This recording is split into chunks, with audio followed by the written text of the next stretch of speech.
When we think about the importance of active learning environments, there's a great study that your peer, Dr. Robert Talbert, did looking at what are the common trends, what are the findings, why are spaces like this important. These spaces help to improve student learning outcomes, whether that is looking at grade related, what different skills are they picking up from spaces like this.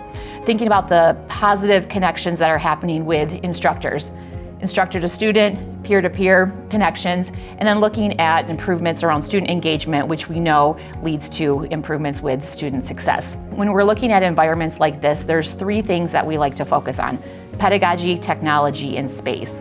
We're experimenting with different ways to support those high flex classes, bringing in some of those remote participants.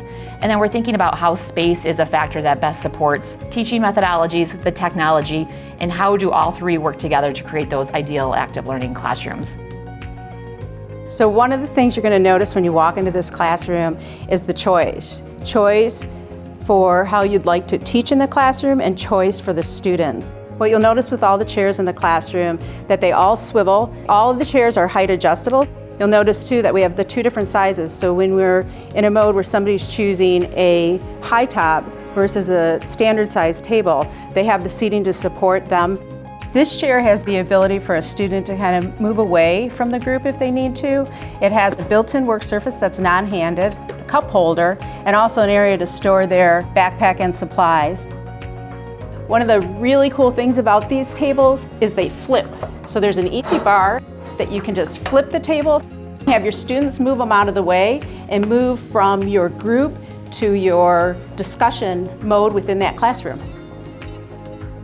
With such mobile classrooms, we would hope and encourage that you will move the furniture around. You don't have to move the furniture yourself.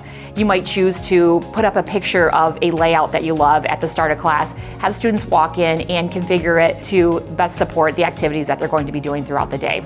You don't have to leave it in the same configuration for the whole class period. Think about switching between discussion mode, presentation mode, group mode, or maybe you might flip up the tables, push everything aside, and do an activity on the floor. There's a few different ways you can get support from some of your teammates and resources on campus. Reach out to your peer, Robert Talbert. He would be excited and thrilled to have a conversation with you. The Faculty Teaching and Learning Center is always there to support you in any of the needs. And the e-learning technologies team is there to help you with any of the other resources that you have in this room.